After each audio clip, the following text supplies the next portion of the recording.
based on your experience, how does urban planning prevent violence? What are some ways that you can stop violence through the lens of urban planning? I like to define violence in Latin America as a process of the intersection of very rapid process of urbanization in the context of very weak institutions. So very rapid urbanizations with weak institutions has produced a lack of presence, I would say a lack of presence of the state in many of these urban settings. So if you just start walking in any of these cities, you name it, Mexico City, Guatemala, Ciudad Juárez, Bogotá, Medellín, you would be very quickly you will understand how the social dynamics changed from one place to another. Yeah.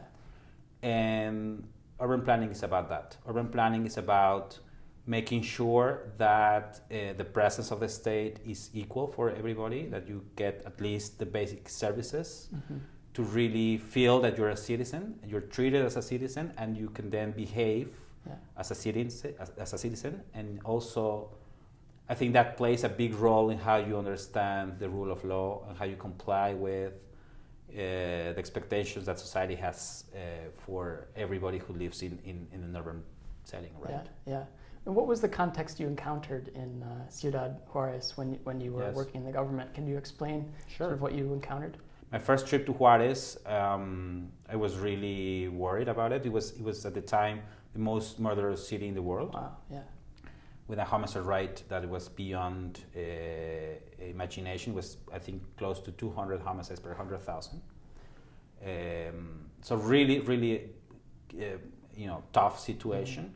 But at the same time, when I arrived to Juárez, I realized Ciudad Juárez is a 1.3 million inhabitants city.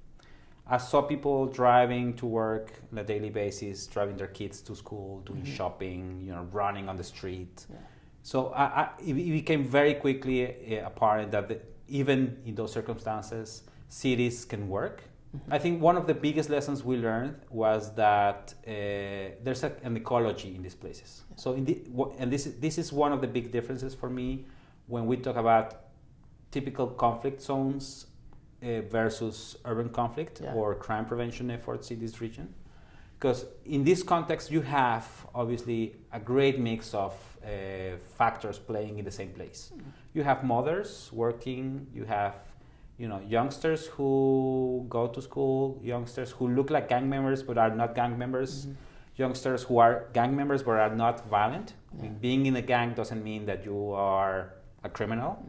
So you have gang members who are not violent, but you also have gang members who are violent. Right. And one of the most important lessons learned there was that a very, very, very small group of people are the ones who are causing the biggest trouble. Yeah. So you have to really understand that targeting, it's the most important tool that you have when you want to reduce these problems or address them. So targeting places, targeting demographics, targeting behaviors, particular behaviors like drinking, for example. Alcohol, more drinking alcohol than consuming other types of drugs. Yeah. And you have to also target specific times of the week, for example.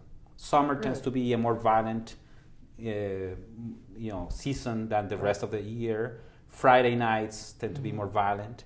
So the way you deploy your resources, the way you address problems have to have an understanding of where, who, when, and what type of behavior are driving the violence in these places if you want to be successful.